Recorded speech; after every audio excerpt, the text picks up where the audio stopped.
Hello, I'm Alice Hiller. What follows is an exploration in poems and words of the complex process of reclaiming yourself as a teenager beyond sexual abuse in childhood. The poems I'll share are taken from my collection Bird of Winter, published by Liverpool University Press. I originally put the podcast together as a performance for Neptune's Glitter House. Unfortunately, their screen sharing policy proved incompatible with my publisher's guidelines, so I'm putting it out as a sort of tribute act, playing on a side stage to the main event. Even to do this is a great honour. I'm a huge fan of the night Serge hosts so magnificently.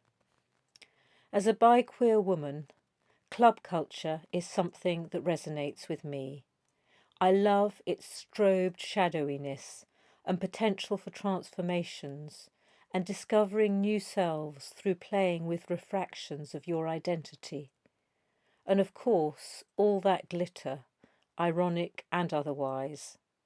When I was a teenager in the late 1970s and early 80s, the time I'm going to explore here, punk and two-tone gave way to the ruffles and swags of the new romantics, and glitter balls were mainly synonymous with lo-fi seaside discos in unfashionable towns, often along hot European coastlines. There, time slowed to a trickle. Adventures could open into the night like strange flowers. In the words and poems that follow, I'm going to take the idea of glitteriness and shine its shifting, uncertain light towards my adolescent self. Specifically, as I said before, I want to explore what it can mean to begin to reclaim yourself as a teenager beyond being sexually abused in childhood. These years are neither tidy nor straightforward for anyone, and often give rise to behaviours which outsiders are quick to condemn.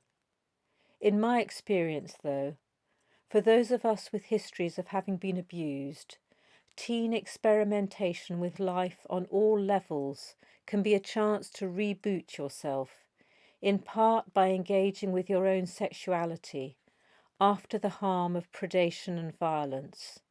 Though far from risk-free, this period can be a doorway that opens to a better, freer place, as I hope these poems will show. In terms of a trigger warning, there will be references to the emotional aftermaths of sexual abuse in childhood and the vulnerability of adolescence with this history.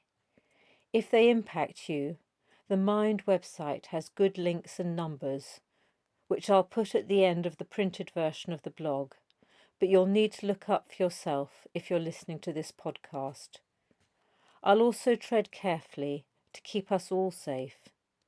Because this is a tough subject, I'm going to open and close with a poem of healing to show that we're starting from a strong place and returning to one. The first healing poem I have chosen is called Sea Level. It performs an act of collective bringing into the light, which I hope will also be the process of this podcast and blog, helping us all to understand young people with complex histories more compassionately. Sea level. There will always be the city beneath this city, charted by no one, where columns of stone tiers cling to the ceilings, whose people were once lost or vaporized, their houses and temples buried and forgotten. But let these people, who are my people, enter your lives again, and hope will shaft passages up through the bedrock until we swim free in the breathing harbour of morning.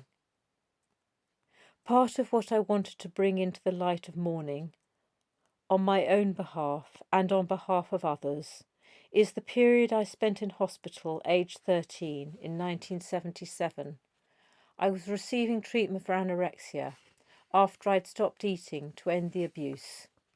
Like many young people at that time, when sexual abuse was still barely recognised or discussed, I wasn't able to talk directly about what had happened to me.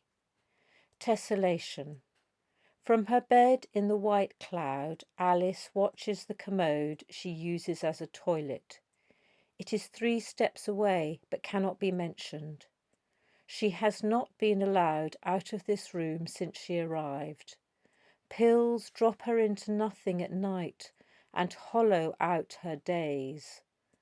The doctor asks if Alice is feeling better.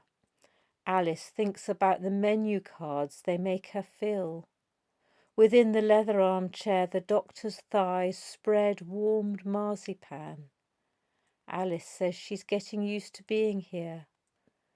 The doctor's hair is pulled back into a bun.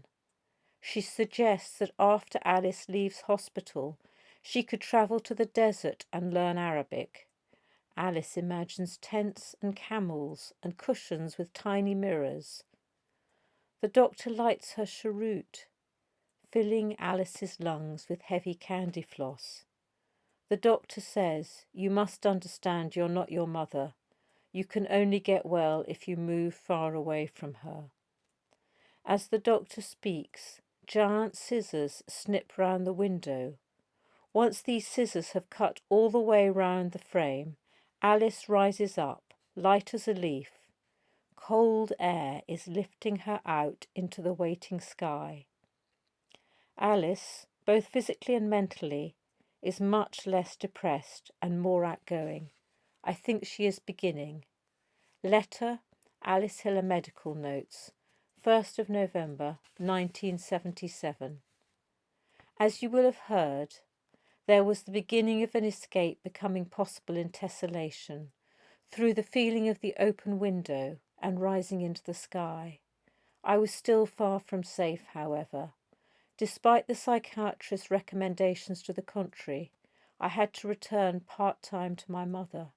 She was also my abuser. My next poem, Wall Painting Removed from the House of the Surgeon, looks at the dangers I faced, in common with many other people with my history, arising from the unprocessed trauma. The title is part of a sequence of references to excavating Pompeii and Herculaneum that shaped my collection, Bird of Winter. Many of the wall paintings from these 2 Roman cities have dramatic, deep crimson background. The colour throbs through this poem.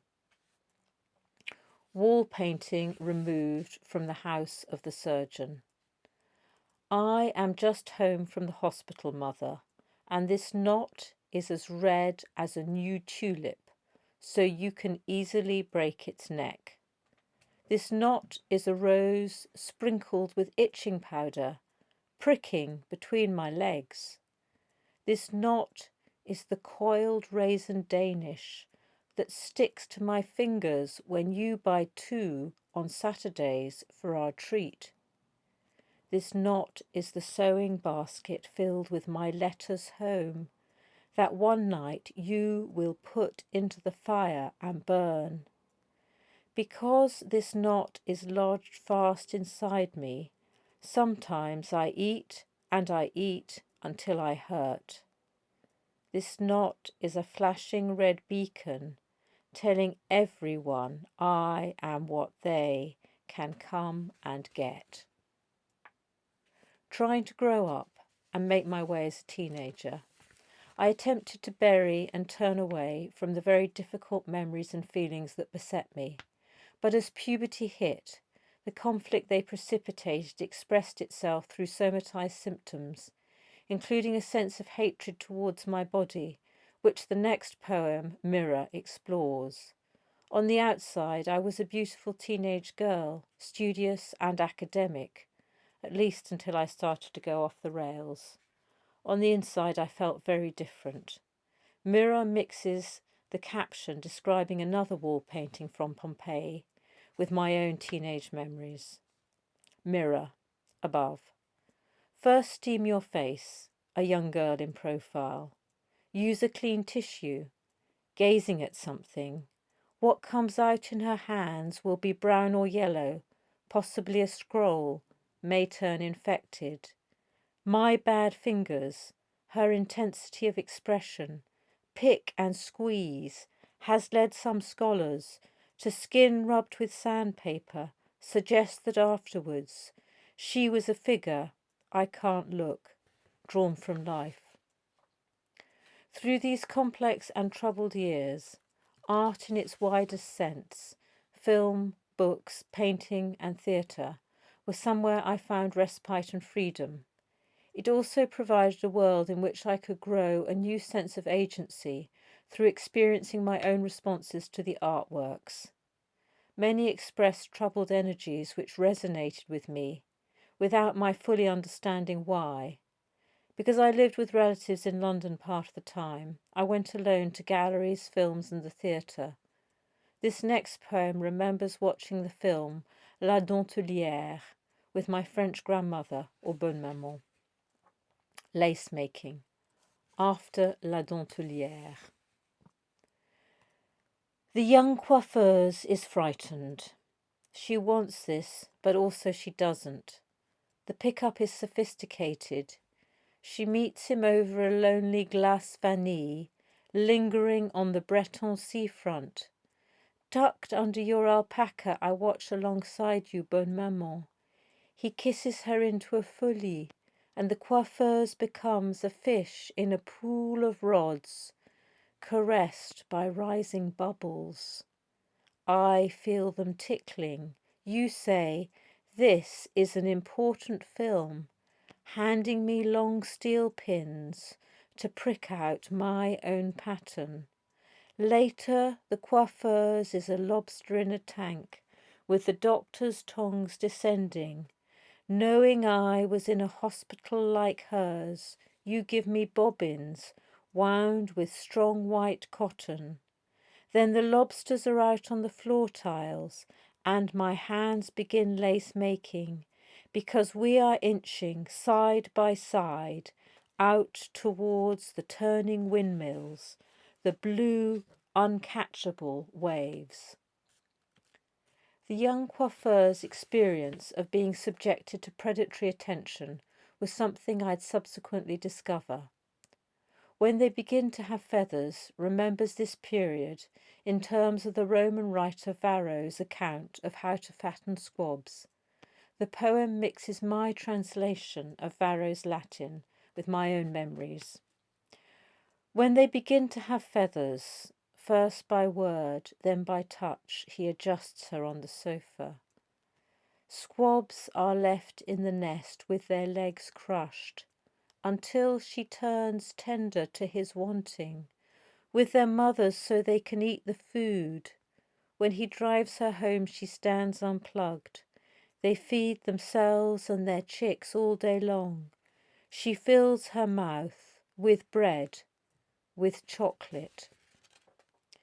While this is a sad poem to read and to hear, it's also one shaped by hunger for life.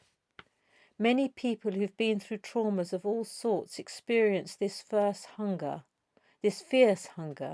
as a means of reconnecting with being alive. That whole time was full of fumbling, uncertain attempts to claim back agency with regard to my own body, which I would afterwards learn to do more skillfully and meaningfully as I began to form reciprocal and committed relationships. I wrote another poem called Sagittai, which holds the duality of working through hurt and injury towards reclamation and healing. It's in the shape of an arrow, as you'll see from the image for the podcast on YouTube. As it found its shape, I imagined legions of people who share my history standing together to fire ourselves forwards into stronger, happier futures. We peel off bark, wing flight, what we're held to, ground against, blades are arrowheads. Fired, we'll leave your hold, eat air, take each cruel mark out, then grow our split body back into tree. Becoming Your Channel of Pearl, the last teenage poem I'm going to read, remembers a relationship with a girl my own age when I was 17. As well as skipping school, we went to queer clubs together, me awkwardly but thrillingly dressed in a charity shop man's linen dinner jacket with slicked back hair. Although brief, our connection was all the more healing because my abuser had been a woman, as I said. To love and be loved by another girl after receiving profound harm from someone of my own gender was transformative. The darkness is still here in this poem, reflecting how a troubled history cannot dissolve away overnight, but so is the light of reclamation, agency and joy. Becoming Your Channel of Pearl. I'm skipping school mid-afternoon. Oh, love, let me dive down deep where the water stills to kiss each one of your unfolding selves. We freely share their oyster beds, our fresh new scents, within the frangipani lagoon where we canoe through foam. My ghosts watch us from the shore palms, trying to cast out their hooked lines. When I finger your opened lips, my sweet, I am reeled back, jerk by jerk, my skin stippling with fear. My skin stippling with fear, I am reeled back, jerk by jerk, when I finger your opened lips, my sweet, trying to cast out their hooked lines. My ghosts watch us from the shore palms, where we canoe through foam, within the frangipani lagoon. Our fresh new scents we freely share, their oyster beds. To kiss each one of your unfolding selves, deep where the water stills. Oh, love, let me dive down. I'm skipping school mid-afternoon, becoming your channel of pearl. My final poem, Quadrant, traces my journey to the point of becoming your channel of pearl, but also goes beyond it. A quadrant is a device for navigating by the stars, something clubbers are no strangers to. It works by means of a graduated quarter circle and sighting mechanism. I wanted the 4 parts or quarters of this poem, taken from 4 parts of my life, to be something I and other people could navigate by towards a place of greater self-compassion and freedom. Exclusion refers to the courage of my teenage self, and redemption looks at what her bravery led me to be able to claim. Quadrant. Silence. Like soft pink kissings, her own words are spread onto the iced cakes fed into the mouth of the little girl. Intimidation. Steel hooves thunder along their corridor, kick hard in the kitchen, then rear up high in the bedrooms. Exclusion. Later lies puff out on washing lines. Because she will not wear them, the young woman must walk out naked. Redemption. Open sky and water, wind blink, a clear pool of June silver, rushing her skin with spangled rings of joy. Thank you for listening. Once again, if you need support around anything I've raised, the Mind website is a great place to go. I'll be posting a text version of this on my alicehiller.info blog. For now, live well and face into the light.